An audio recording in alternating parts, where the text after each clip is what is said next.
Imagine waking up one morning to headlines saying Trump claims Pakistan has massive oil reserves that could change everything. The world was stunned. Markets reacted, analysts debated, and millions asked the same question, is this real? Now, when such a statement comes from a former US president, it's not just news, it's a spark. A spark that can ignite dreams, controversies, and opportunities all at once. But here's the truth behind every shocking claim lies a story not of politics, but of potential, not of conflict, but of connection.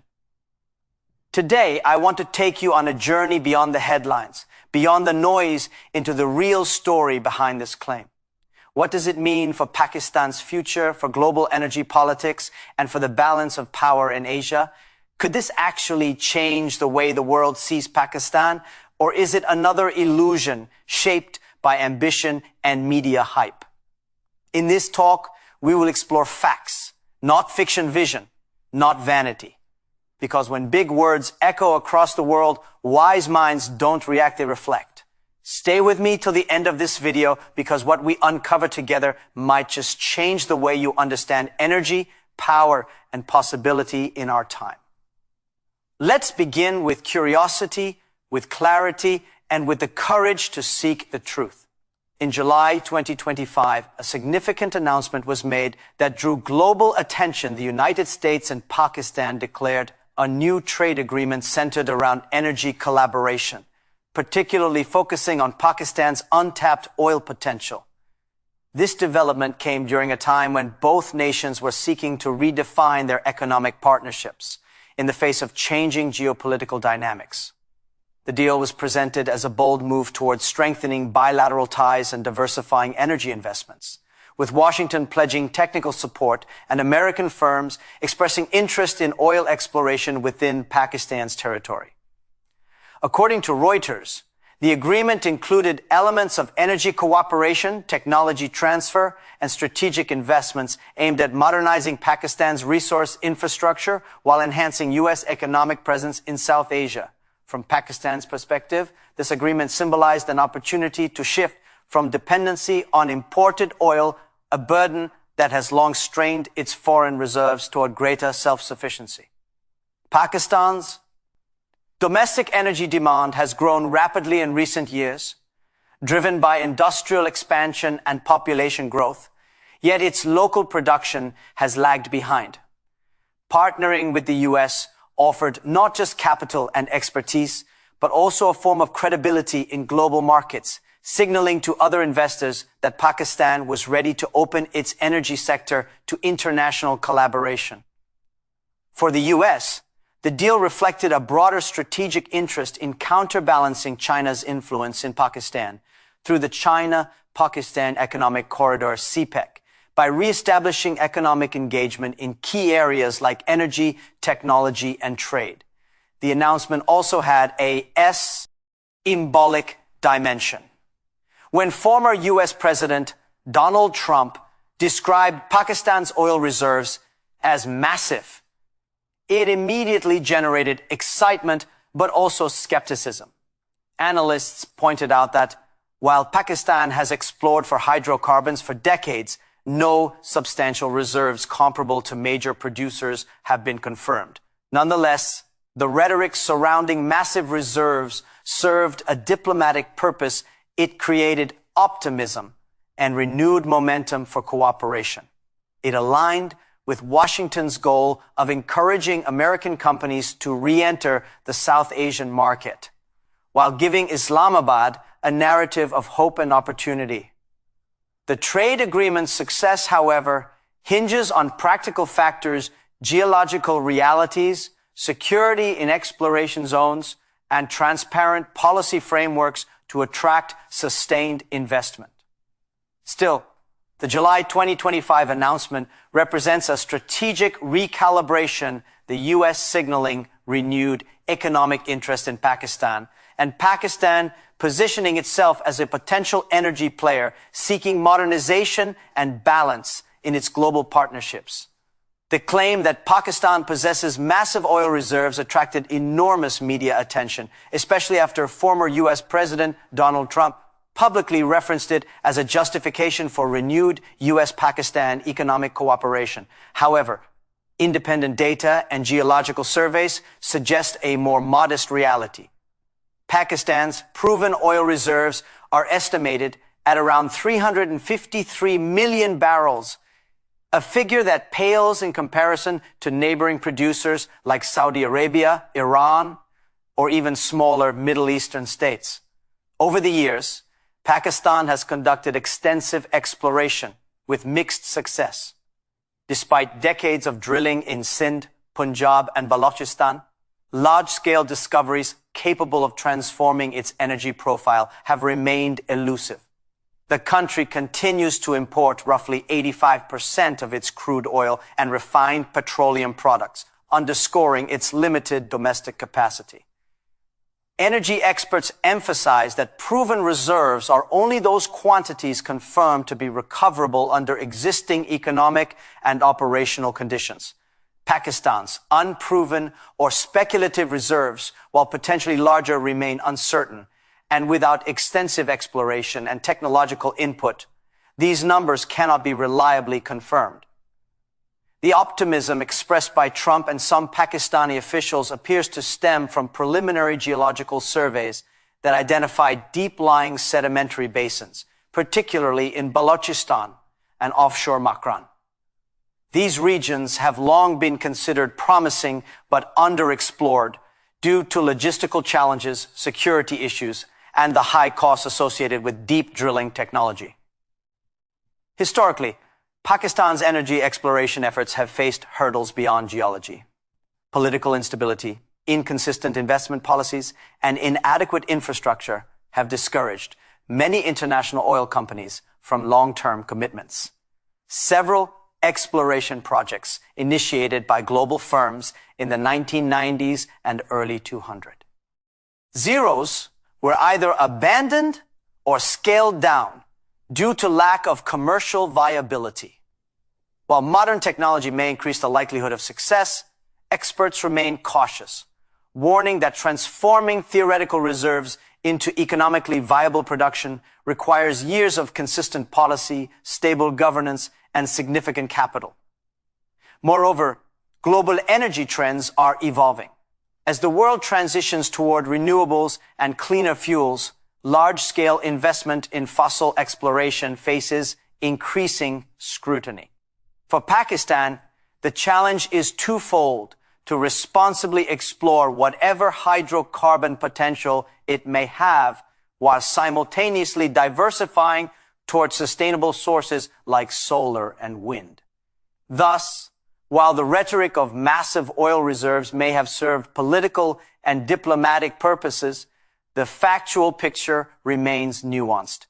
Pakistan indeed holds potential, but its journey from speculation to production will depend on geological proof, transparent governance, and a realistic approach to global energy transformations. One of the most sensitive dimensions of Pakistan's recent oil discussions lies in the internal debate over ownership and control of natural resources, particularly those located in Balochistan. Following Trump's claim about Pakistan's massive oil reserves, several Baloch leaders publicly challenged the statement, arguing that the resources in question are not Pakistan's in a federal sense, but belong to the people of Balochistan. This disagreement is rooted in Pakistan's constitutional and political history, where the distribution of natural resource ownership between the central government and provinces has long been contested. The province of Balochistan, which is geographically vast yet economically marginalized, has experienced decades of grievances over what many locals perceive as exploitation of their natural wealth without fair returns.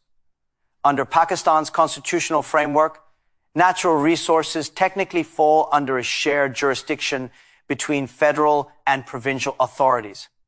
However, in practice, most large-scale decisions and profits from resource extraction, including natural gas, coal, and minerals, have historically been controlled by the federal government or multinational corporations working under federal contracts. This has fueled resentment among Baloch communities, who argue that despite being rich in natural resources, their region remains one of the poorest in the country. When the news of potential oil exploration in Balochistan reemerged, local leaders responded swiftly, warning that any agreements made without provincial consultation would deepen mistrust and resistance. The issue extends beyond economics. It touches on identity, autonomy, and long-standing political tension. Baloch nationalist movements have often cited resource ownership as one of their primary grievances against the central government. Therefore, Trump's oil claim, though made in a diplomatic and economic context, inadvertently reignited a domesty. See debate about sovereignty and equity. International analysts also noted that unless Pakistan ensures transparency and equitable profit-sharing mechanisms, new resource discoveries could become sources of internal friction rather than national progress. Furthermore, the security implications are significant. Exploration activities in remote parts of Balochistan often face resistance from armed groups who view such projects as extensions of state control rather than opportunities for local development. Experts suggest that for any oil venture to succeed, local stakeholders must be integrated into decision-making, receive tangible benefits, and be assured that resource wealth will translate into regional development. Without this inclusion, even the most promising energy projects risk being derailed by political and social opposition, perpetuating the cycle of distrust that has long characterized center-province relations in Pakistan. If the oil exploration initiative between the United States and Pakistan progresses beyond the initial announcement, it could reshape multiple aspects of Pakistan's economic and geopolitical landscape. One of the most immediate effects would be on Pakistan's long-standing dependence on imported energy. The country currently spends billions of dollars each year importing crude oil and petroleum products to meet domestic demand, creating chronic pressure on its foreign reserves. Successful development of domestic oil reserves, even at a moderate scale, could ease this burden by reducing import bills and improving the trade balance. Additionally, it could stabilize Pakistan's currency, which has historically suffered during periods of high global oil prices. Beyond economics, the potential discovery and development of new oil fields could redefine Pakistan's energy partnerships. At present, Pakistan's energy imports come largely from Gulf countries, particularly Saudi Arabia and the United Arab Emirates. If local production were to increase, Pakistan could diversify its energy sources and gain a stronger negotiating position in its trade relations with these traditional suppliers. Moreover, a functioning oil sector could attract downstream industries such as refining, petrochemicals, and logistics sectors that could generate employment and boost industrialization. From a geopolitical standpoint, the U.S.-Pakistan collaboration in energy development may also influence regional dynamics. Pakistan's relationship with the U.S. has seen periods of tension and cooperation, often shaped by security concerns. An energy-based partnership offers a new, non-military foundation for engagement focused on economic growth and technological cooperation. It could help Washington reestablish a strategic foothold in South Asia at a time when China's Belt and Road projects, particularly through the China-Pakistan Economic Corridor (CP), dominate Pakistan's infrastructure landscape. A balanced approach involving both Western and Chinese investment company. EOLD, in theory, create a more diversified and resilient economic ecosystem for Pakistan. The regional energy map could also change. If Pakistan manages to increase domestic oil output and possibly export surpluses, it might integrate into broader regional trade networks connecting Central Asia, South Asia, and the Middle East. This would require substantial infrastructure pipelines, refineries, and ports, but it could enhance Pakistan's role as an energy transit hub.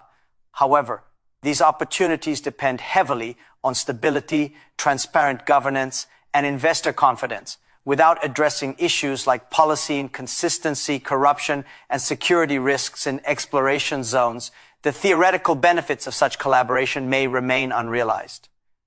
Nonetheless, the agreement has created new economic conversations about Pakistan's potential as not just an importer, but a future contributor to regional energy flows. While the announcement of potential large-scale oil exploration in Pakistan created global excitement, the path from claim to commercial success is filled with major challenges. Geological uncertainty stands at the forefront.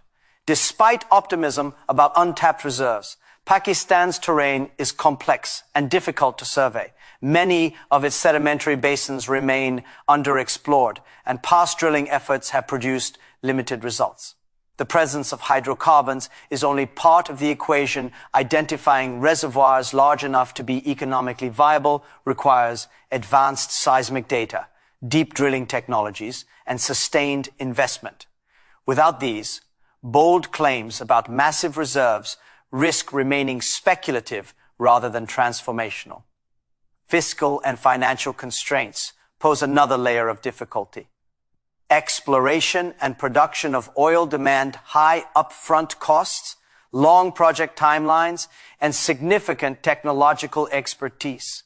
Pakistan's fragile economic condition, marked by currency depreciation and limited foreign exchange reserves, makes it hard to attract consistent foreign investment.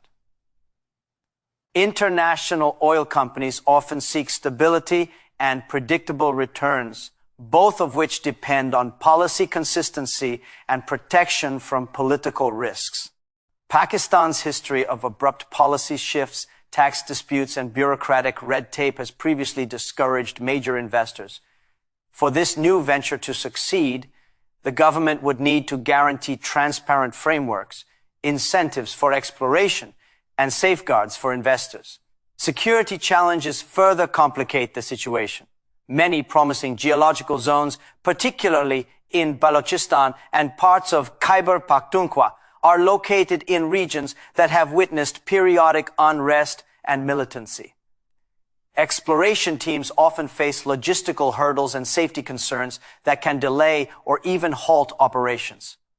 Ensuring security for personnel and infrastructure would require extensive coordination between local authorities, the military, and private companies, which in itself is a complex undertaking.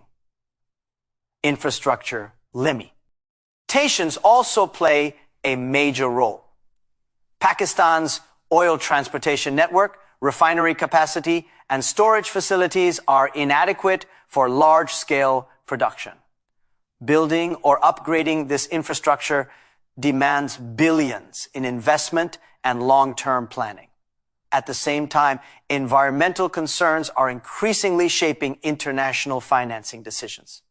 With global momentum shifting toward renewable energy, fossil fuel projects are facing growing scrutiny from investors, development banks, and climate-focused institutions. Pakistan will therefore need to strike a careful balance between short-term energy needs and long-term sustainability commitments. In essence, the obstacles to developing Pakistan's oil sector are multidimensional: geological, economic, political, and environmental. Overcoming them will require more than optimism. It will need strategic planning, regional stability, and strong governance capable of turning potential into tangible progress. In conclusion, the story surrounding Trump's oil claim in Pakistan is far more than a headline. It is a reflection of how ambition, perception, and geopolitics intersect in a rapidly changing world. The idea of massive oil reserves has stirred curiosity and hope, but the facts remind us that real transformation depends on evidence, stability, and partnership. If explored wisely, this moment could become an opportunity not just for economic gain, but for redefining cooperation between nations, fostering regional peace, and empowering local communities through shared prosperity. Pakistan stands at a crossroads. One path leads to speculative excitement and short-term politics. The other leads to sustainable progress built on transparency, inclusion, and innovation. To the audience, policymakers, and entrepreneurs listening today, may this story inspire thoughtful action, responsible investment, and collaboration that benefits all, not just a few. Let this serve as a reminder that progress is not built on grand claims, but on steady, honest work that uplifts nations and unites people. Thank you for your time, your openness, and your curiosity to understand beyond the headlines. I wish you all continued wisdom, peace, and good fortune in the journey ahead. May we always choose knowledge over noise and cooperation over conflict. Good luck and thank you.